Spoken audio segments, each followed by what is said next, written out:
আজকে আবার তোমাদের এআই নলেজ স্ট্রিম চ্যানেলে স্বাগত। আজকের বিষয় হচ্ছে একাদশ শ্রেণীর দ্বিতীয় অধ্যায় অর্থাৎ ভারতীয় দর্শন সম্পাদিত শ্রেণীবিভাগ অধ্যায়ের 1 মার্কের বেশ কিছু শর্ট প্রশ্ন, যেগুলো পরীক্ষাতে আসার সম্ভাবনা চরম। তোমরা এর আগের অর্থাৎ প্রথম অধ্যায়ের ভিডিওটি দেখোনি, তারা অবশ্যই চ্যানেলে গিয়ে ভিডিওটি দেখে নেবে। ঠিক আছে, তো বন্ধুরা শুরু করা যাক। আজকে আলোচনা করব। প্রথম প্রশ্নটা হচ্ছে, যে সকল ভারতীয় দর্শন সম্প্রদায় বেদের প্রামাণ্যে বিশ্বাস করে এবং বেদকে অভ্রান্ত বলে মনে করে তাদেরকে কি বলে? আস্তিক দর্শন বা বেদপন্থী দর্শন। 2 নম্বর প্রশ্ন, আস্তিক দর্শন কয় প্রকার ও কি কি? 2 প্রকার, যথা বেদানুগত এবং বেদ স্বতন্ত্র। 3 নম্বর প্রশ্ন, যে সকল দর্শন সরাসরি বেদের উপর প্রতিষ্ঠিত তাদেরকে কি বলে? বেদানুগত। 4 নম্বর প্রশ্ন, বেদানুগত আস্তিক দর্শন কয়টি ও কি কি? 2টি, যথা মীমাংসা ও বেদান্ত। 5 নম্বর প্রশ্ন, যে সকল দর্শন বেদের প্রামাণ্য স্বীকার করেও বেদের উপর সাক্ষাৎভাবে প্রতিষ্ঠিত নয় তাদেরকে কি বলে? বেদ স্বতন্ত্র। 6 নম্বর প্রশ্ন, বেদ স্বতন্ত্র আস্তিক দর্শন কয়টি ও কি কি? 4টি, যথা ন্যায়, বৈশেষিক, সাংখ্য ও যোগ। 7 নম্বর প্রশ্ন, যে সমস্ত ভারতীয় দর্শন সম্প্রদায় বেদের প্রামাণ্যে স্বীকার করে না তাদেরকে কি বলে? নাস্তিক দর্শন বা বেদ বিরোধী দর্শন। 8 নম্বর প্রশ্ন, নাস্তিক দর্শন কয় ভাগে ভাগ করা যায় ও কি কি? 2 ভাগে ভাগ করা যায়, যথা চরমপন্থী নাস্তিক ও নরমপন্থী নাস্তিক। 9 নম্বর প্রশ্ন, চরমপন্থী নাস্তিক দর্শন কোনটি? 4 ভাগ দর্শন। 10 নম্বর প্রশ্ন, নরমপন্থী নাস্তিক দর্শন কোনটি? বৌদ্ধ ও জৈন দর্শন। 11 নম্বর প্রশ্ন, ভারতীয় দর্শন চিন্তার প্রধান উৎস কি? বেদ। 12 নম্বর প্রশ্নটি হচ্ছে, বেদ শব্দটি কোন ধাতু থেকে এসেছে? বিদ ধাতু থেকে। 13 নম্বর প্রশ্ন, বেদ কথার অর্থ কি? জানা। 14 নম্বর প্রশ্ন, বেদ শব্দটির ব্যুৎপত্তিগত অর্থ কি? বিদ্যা বা জ্ঞান বা পরম জ্ঞান। 15 নম্বর প্রশ্ন, বেদকে কয় ভাগে ভাগ করা যায় ও কি কি? 4 ভাগে ভাগ করা যায়, যথা ঋক, সাম, যজু ও অথর্ব। 16 নম্বর প্রশ্ন, প্রাচীনতম বেদ কোনটি? ঋগ্বেদ। 17 নম্বর প্রশ্ন, বেদ বিভাজনের স্রষ্টাকে? কৃষ্ণদেব ও দ্বৈপায়ন বা ব্যাসদেব। 18 নম্বর প্রশ্ন, প্রতিটি বেদের কয়টি অংশ ও কি কি? 4টি অংশ, যথা সংহিতা, ব্রাহ্মণ, আরণ্যক ও উপনিষদ। 19 নম্বর প্রশ্ন, মোট উপনিষদের সংখ্যা কত? 108টি। 20 নম্বর প্রশ্ন, প্রধান উপনিষদ কয়টি? 12টি। 21 নম্বর প্রশ্ন, ভারতবর্ষের সর্বাপেক্ষা প্রাচীন দর্শন কোনটি? সাংখ্য দর্শন। 22 নম্বর প্রশ্ন, সাংখ্য দর্শনের প্রতিষ্ঠাতা কে? মহর্ষি কপিল। 23 নম্বর প্রশ্ন, সাংখ্যসূত্র গ্রন্থটি কে লেখেন? মহর্ষি কপিল। 24 নম্বর প্রশ্ন, সাংখ্য দর্শনের প্রধান গ্রন্থ কোনটি? ঈশ্বর কৃষ্ণ রচিত সাংখ্য কারিকা।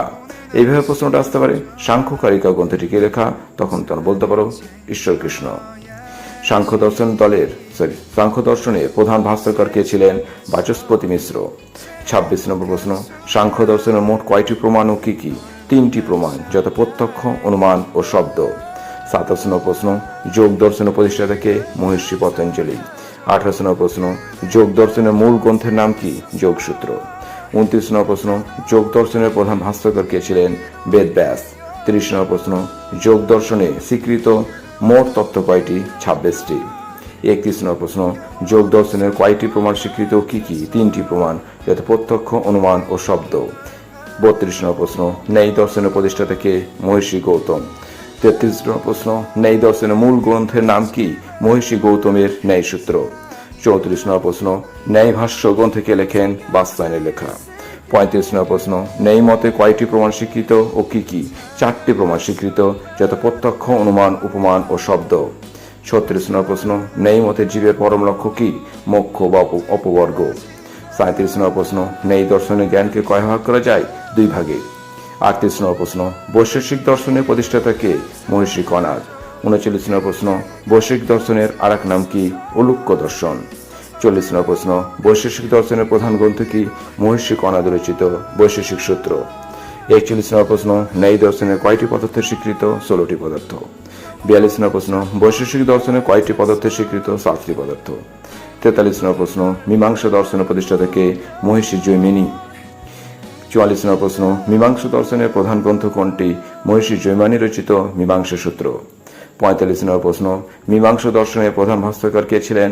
শবর স্বামী। 46 নম্বর প্রশ্ন, বেদান্ত দর্শনের প্রতিষ্ঠাতা কে? মহর্ষি বদরায়ণ। 47 নম্বর প্রশ্ন, বেদান্ত দর্শনের প্রধান গ্রন্থ কোনটি? মহর্ষি বদরায়ণ রচিত ব্রহ্মসূত্র।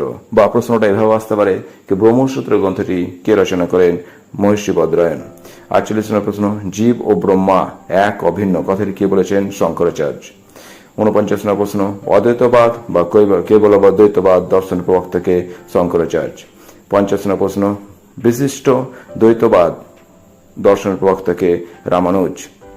51 নম্বর প্রশ্ন, চারবাক দর্শনের প্রতিষ্ঠাতা কে? সাধারণ মতে বৃহস্পতি, যদিও অনেকে চারবাক দর্শনের প্রতিষ্ঠাতা চারবাককে বলা হয়। 52 নম্বর প্রশ্ন, কোন দর্শন লোকায়ত দর্শন নামে পরিচিত? চারবাক দর্শন।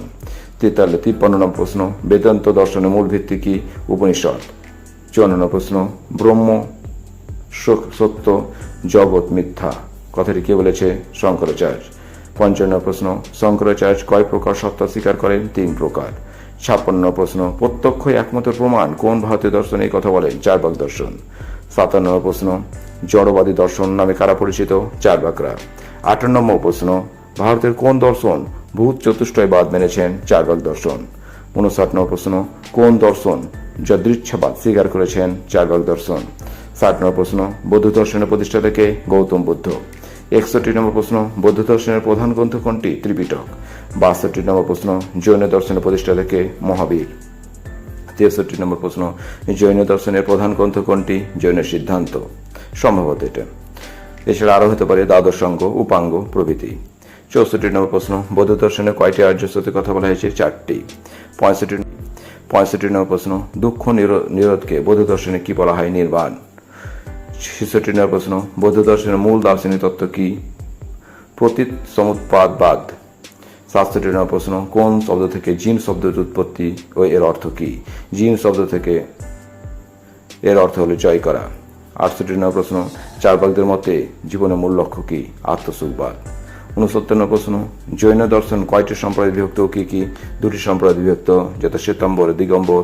এবং শেষ প্রশ্ন 70 নম্বর, সেটা হচ্ছে বৌদ্ধ দর্শনে কয়টি সম্প্রদায় বিভক্ত ও কি কি? 2টি সম্প্রদায় বিভক্ত, যথা হিনযান ও মহাযান। সুতরাং বন্ধুরা, আজকের মতো এতটাই। তোমাদের যদি এই ভিডিওটি ভালো লেগে থাকে তাহলে অবশ্যই তোমরা চ্যানেলটি সাবস্ক্রাইব